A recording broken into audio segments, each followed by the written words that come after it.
Televidentes, bienvenidos a una emisión más de su programa Vivencias. Como todos los lunes tenemos un invitado muy especial, muy querido en nuestro municipio. Él es el profe Jorge Alejandro Ruiz. Él nos va a contar un poquito esa época de la niñez, su tiempo en Medellín y cómo llegó a ser docente de voleibol. Ya saben, no se pierdan su programa Vivencias. Vivencias, ven y cuéntanos tu historia, es compartir y aprender. Vivencias, el programa que quiere la gente como tú. Hoy conoceremos las vivencias de Jorge Alejandro Ruiz Tavares. Sobre su niñez resalta que fue muy bonita, transcurrida entre juegos y risas con sus amigos de infancia y sus partidos de fútbol en la calle. Durante su proceso escolar pasó por varias instituciones educativas y finalmente se graduó en la Institución Educativa San José del Citará. Hoy por hoy es licenciado en Educación Física de la Universidad de Antioquia y se desempeña como monitor de voleibol en el municipio y como entrenador personalizado.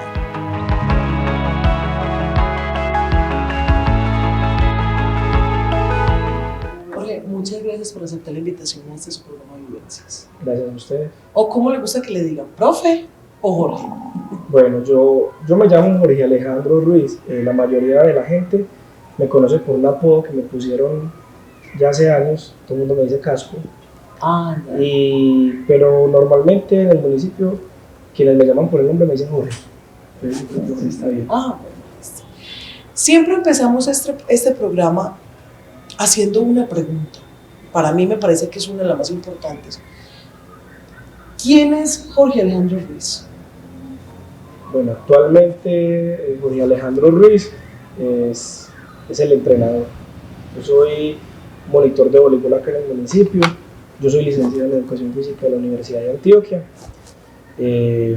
Actualmente trabajo como monitor, como entrenador personalizado. Tengo a cargo todas las categorías de voleibol en el municipio, entonces en este momento lo que me define es mi cargo como entrenador. O sea, definitivamente. Sí, definitivamente a eso me dedico casi que tiempo completo. Hablemos de esa época, de esa niñez. ¿Cómo fue esa niñez? Bueno, mi niñez fue acá en el municipio. Yo al momento de nacer vivía ahí entre la calle Tercera y la calle Cuarta, donde están el negocio de los helados, que es muy famoso. Por ahí tenía mi papá un apartamento y ahí empezó mi niñez.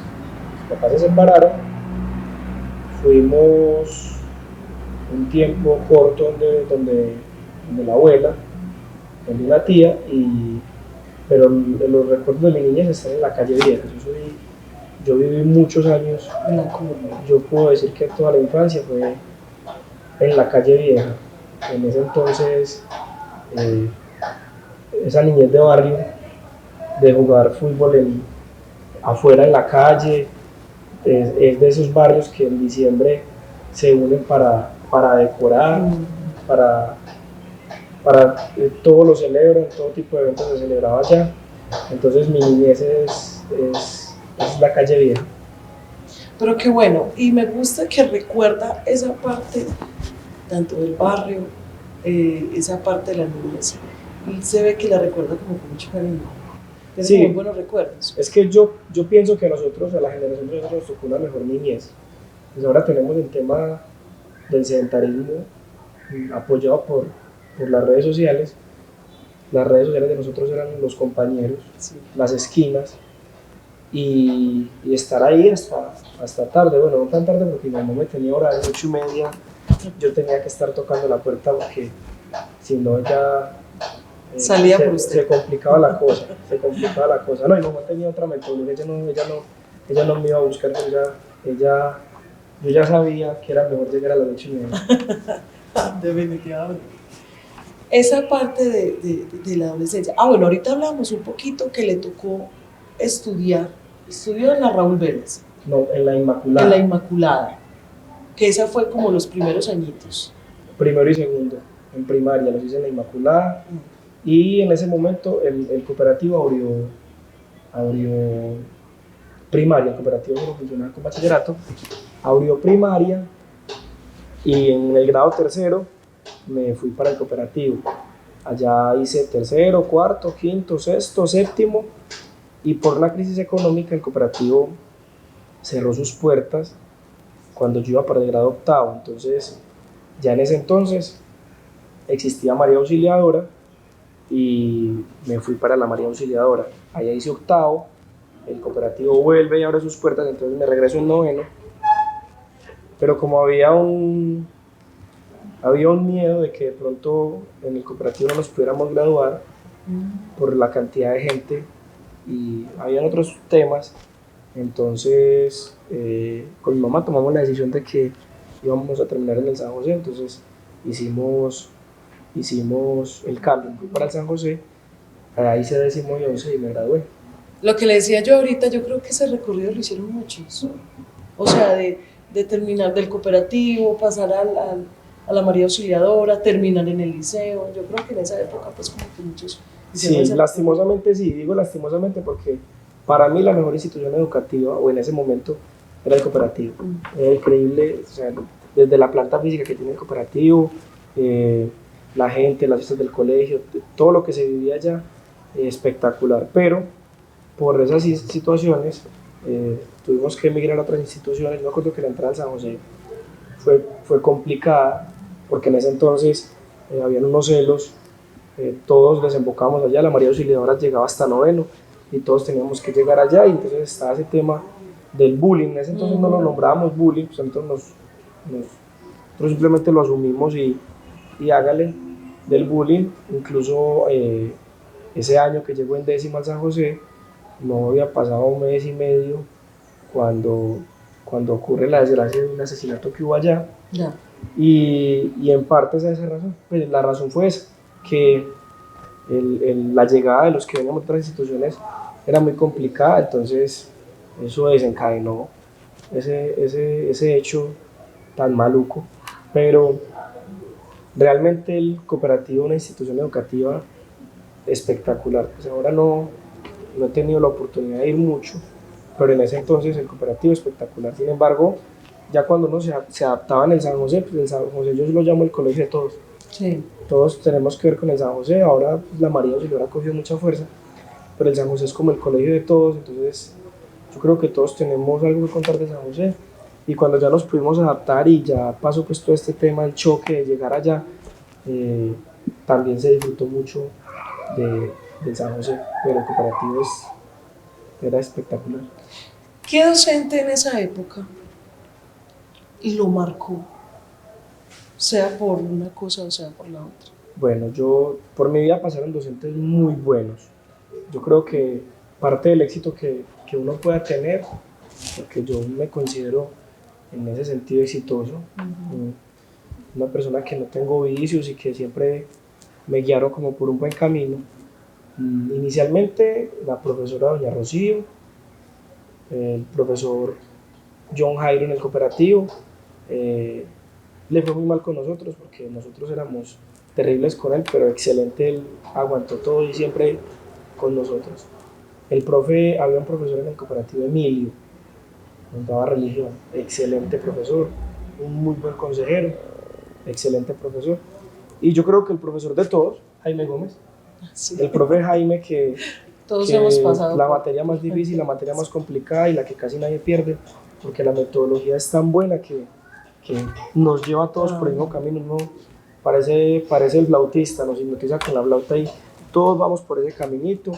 Es la clase donde todos nos damos cuenta que podemos ser ordenados, de que todos podemos ser aseados. Entonces son profesores que uno recuerda. Y en el cooperativo me acuerdo de la profesora que ya falleció, la profesora que se llama Lucha. Sí. La profesora Lucha, un amor, siempre ahí, siempre cariñosa. Esos son como los profes de los que más recuerdos tengo. ¿Por qué decía ahorita que el profesor les fue mal con ustedes? O sea, era muy plaga, era muy poco estudioso, inquieto. No, él le fue con nosotros mal porque Bueno, yo era muy buen estudiante, académicamente era muy buen estudiante. Yo era el que le entregaban las notas y le decían, ese pelado es excelente, pero la Había un disciplina, Ah, yo era muy inquieto. Mi mamá pues toda la vida tuvo que luchar con él. Mi mamá subía cada 8 días al cooperativo de manera voluntaria. Voluntaria porque bueno. ella sabía que en algún momento le iban a llamar por disciplina. O sea, ella se adelantaba. Lo que los profesores sí recalcaban era que yo no era grosero, no era ese tipo de líder, era inquieto, a veces el payaso del salón, diciendo bobadas, pero era eso. Y el profe John fue el que sufrió toda esa parte. Entonces todos como que la lidia se la dábamos a él. Sería Sí. porque lo veían un poquito relajado, o sea, sería porque lo veían que no. No sé en qué podía de pronto flaquear. Él a veces era muy estricto, pero a veces como que flaqueaba y Exacto. ahí nosotros lo cogíamos y por eso es que tengo tan bellos recuerdos, porque yo creo que fue el que nos tuvo que soportar toda esa parte, porque nosotros, a pesar de que no éramos groseros y eso, pero éramos pesados para charlar, Pero éramos imagínese, generaciones diferentes. imagínese uno siendo pesado, como usted lo acaba de mencionar, con un Jaime Gómez. O sea, ese señor inspira demasiado respeto, ¿no? Por eso le digo lo del flautista, Sí.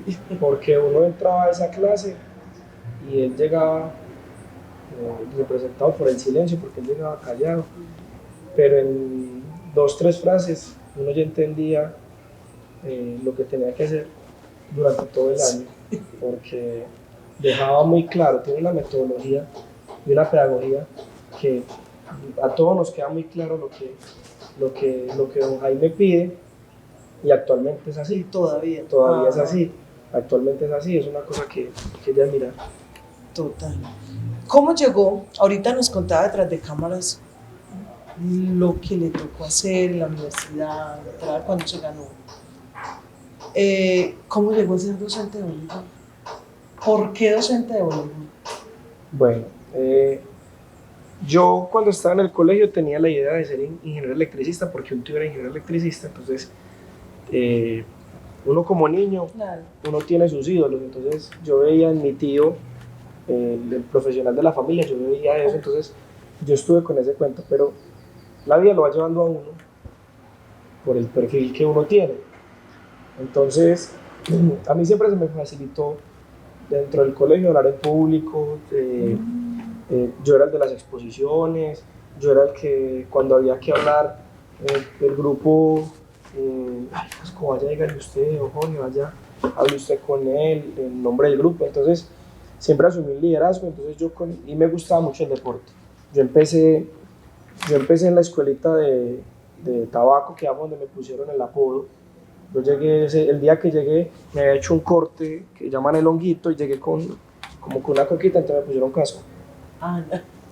Entonces llegué a la escuela de tabaco, pasé por fútbol, por baloncesto y luego un compañero me invitó a voleibol. Entonces, voleibol me gustó mucho, estaba el profe Juan Lozano, yo le tengo que agradecer mucho a Lozano. Empecé a entrenar. Cuando me fui para Medellín, ya yo tenía otro pensamiento. Yo ya decía, bueno, me quiero ir por el lado del deporte o me gustaría estudiar comunicación, porque me han dicho que los profesores me decían mucho, tiene facilidades, porque usted no tiene problema para hablar en público, muchas cosas. Entonces, empecé a averiguar. Inicialmente yo me presenté a la Universidad de Antioquia Comunicación, la primera vez lo pasé. Entonces, uno se desespera, porque ya ve los compañeros Claro. que arrancaron. Entonces, a mitad de semestre me dijeron por qué no iniciaba con la técnica de contabilidad y luego como auxiliar y me iban pagando mis estudios. Inicié la técnica. De aquí una concejal me regaló la beca, de muy buena fe me regaló la beca, porque vinieron a ofrecer las becas acá y yo me fui. Hicimos la técnica, pero el día que yo fui a reclamar el diploma, el certificado, donde quedaba la institución había una panadería. O sea, eso no sé qué pasó, si es que desde el inicio eso era un montaje, o si en algún momento una crisis ellos cerraron. Entonces, ¿Qué pasó? no, la técnica quedó ahí. La técnica quedó ahí. Y sin certificado no hay nada. Nada, no hay nada. Entonces, pues ahí como en la aburrición, aunque yo no soy fatalista, mi mamá es muy aburrida, pero yo como que, ya se va a hacer. Entonces, un vecino me dijo que el tío necesitaba por temporada de diciembre una persona para trabajar en una ferretería, porque ellos venden luces de Navidad. Entonces empecé a trabajar en noviembre y yo dije, pues ya estos ¿Pero meses, aquí o en Medellín? En Medellín, en la 1 de mayo, diagonal al edificio Coltejer. Allá había una ferretería, entonces yo dije, bueno, hagámosle, vamos a vender luces. Vendimos luces desde noviembre. Yo le dije, señor, ¿cómo así? Hasta enero vendimos luces. Una de la gente en enero porque toda estaba comprando luces. Creo que se iban para las fincas y vamos a celebrar Navidad, el Puente de Reyes, entonces llevan las luces para poner. Ya. Entonces ya estuve trabajé en varias cosas hasta que me presenté nuevamente a comunicación, pero a 2 universidades, pasé a las 2, no entregué papelería a tiempo. O sea, usted sigue insistiendo en la comunicación. No entregué papelería a tiempo. Yo me vine para Bolívar, a mí se me olvidó todo en unas vacaciones. Y no entregué la papelería a tiempo, me dijeron que ya no me podían recibir. Me presenté nuevamente, por esta vez me presenté a licenciatura en Educación Física. Y pasé papelería, hice todo. Y creo que fue un acierto porque es a lo que me dedico ahora. Yo soy licenciado en Educación Física. No había concurso docente todavía, entonces se presentó la oportunidad de trabajar acá en el municipio. Por lo que te contaba ahora, fui a un torneo en Urrao, no vi con buenos ojos el manejo que se le estaba dando. Entonces hablé con Jaime y le dije, yo quiero iniciar un proceso serio acá en el municipio, y se inició un proceso que hasta el momento pues va muy bien. Pero cuando usted fue a Urrao, que vio pues como las irregularidades, ¿usted iba como participante o simplemente...? No, a mí me invitaron como jugador. Ya. Me invitaron como jugador y yo vi algunas cosas que para un proceso pues a mí no me gustaron. Entonces yo vine y hablé con el coordinador de deportes, con Jaime, y le pasé el programa. Me dijo, pásame una hoja de vida, y le pasé la hoja de vida, y eso fue en el 2016, y desde ese entonces estoy aquí liderando el proceso. ¿En algún momento de todos estos años ha pensado en tirar la toalla? O sea, decir ya no más, no quiero más esto, voy a mirar a ver qué más hago. No, pues realmente se pasa por muchas dificultades cuando uno va a liderar un proceso. Los procesos en los municipios son muy complejos, ¿cierto? Lastimosamente los municipios no cuentan con muy buenos presupuestos para estos procesos. Sin embargo, nosotros, y esto pues que no suene a campaña política, pero hemos contado con unos buenos líderes, y yo que conozco la realidad en otras partes, nosotros vamos muy bien, por voluntad vamos muy bien, porque el poco recurso que hay se gestiona. Entonces es el tema de los salarios, el tema de algunas cosas que se necesitan para los procesos, sí hay falencias, pero no, yo por esa parte nunca he pensado en desistir, y más porque se necesita. O sea, las niñas y los chicos necesitan quien les resuelva el problema. Yo actualmente tengo, por amistad en lo personal, tengo convenios con universidades, y yo tengo niñas jugando en diferentes universidades. Entonces yo enfoqué el proyecto a que llegara allá, a que las niñas lleguen a las universidades. Entonces cuando uno tiene objetivos muy claros, uno no puede desistir, uno tiene que permanecer ahí. Realmente y eso no es difícil, realmente lo complejo ha sido cambiar mentalidades. O sea, tratar de cambiar mentalidades. Con los papás a veces es muy complejo, porque a veces no entienden lo importante que estos procesos pueden llegar a ser, a dónde pueden llegar estos chicos y estas chicas. Entonces, a veces con los papás es complejo, y ha sido lo más difícil, cambiar mentalidades, que los deportistas se enfoquen. A veces lo más duro es no encontrar esa sincronía entre la institución educativa, el proceso deportivo y la familia. Eso tiene que ser todo un núcleo que tire para el mismo lado. Entonces el deporte se convierte en el castigo de los padres de familia. Entonces mi hija no vuelve más y yo no sé si esos castigos funcionen, porque no sé si realmente por tomar ese tipo de acciones los muchachos vayan a mejorar. Entonces esa ha sido la parte compleja, la parte que me ha dicho a mí como que esto sí es la tapa, pero desistir no. Yo creo que el apoyo de la familia es algo fundamental, o sea, total. Y es lo que dice usted, o sea, esa parte de los castigos, que de pronto hacemos los papás, como los castigamos de manera de que vamos a quitarle lo que más les gusta, pero no sabemos que de pronto estamos cometiendo un error.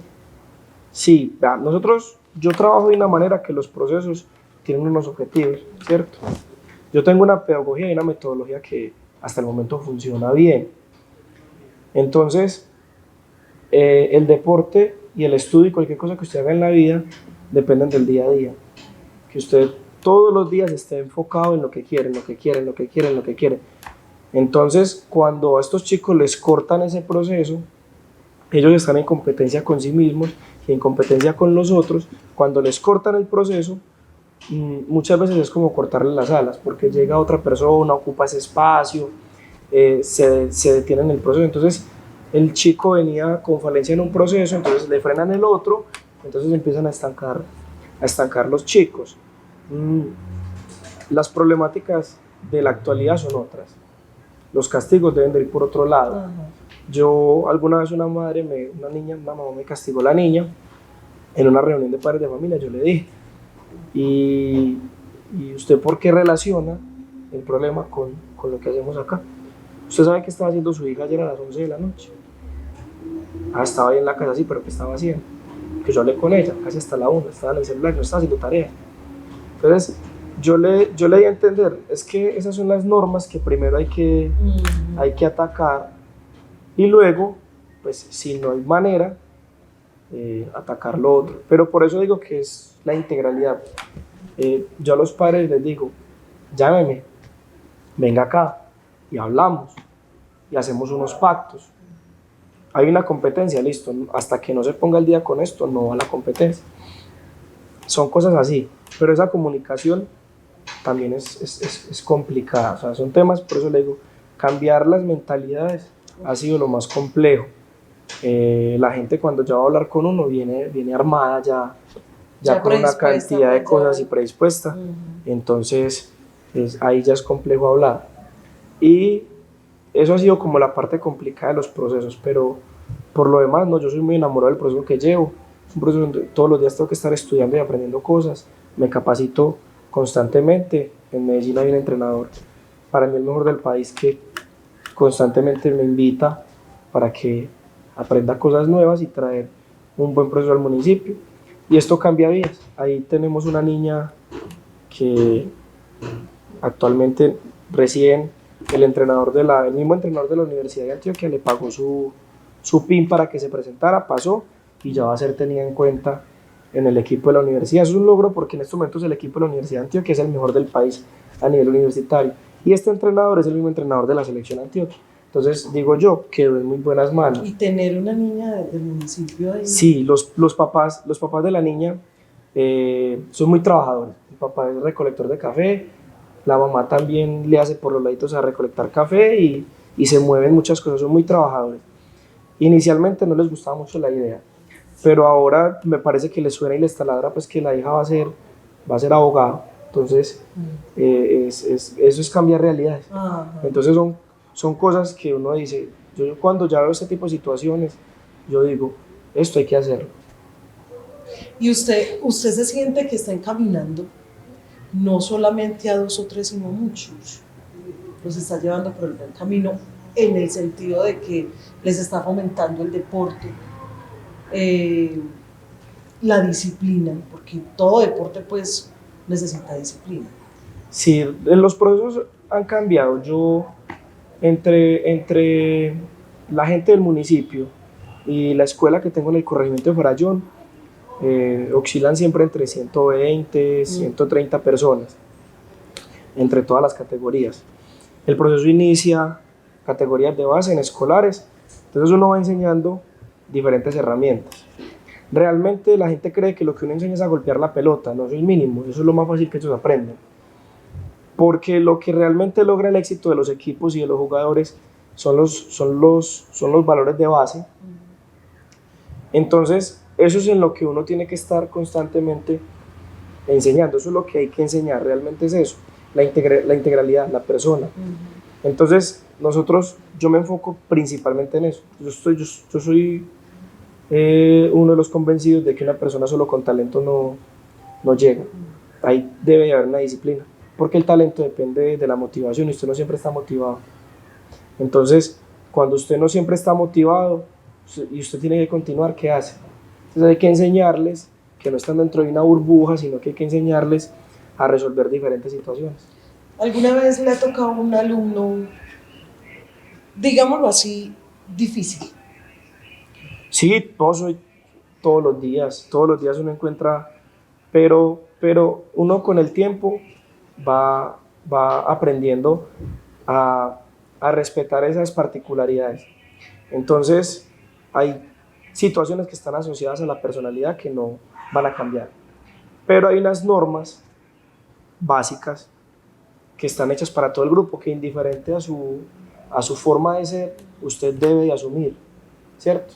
Porque es una norma que está para ella que es muy extrovertida, para ella que es muy grosera, para ella que es muy callada, para ella que es... Entonces, cuando todos entienden que por lo menos dentro de ese lineamiento tienen que estar todas funcionando a lo que pida la norma, y uno deja muy claras las normas, se hace más sencillo, pero cambiar personalidades no se puede.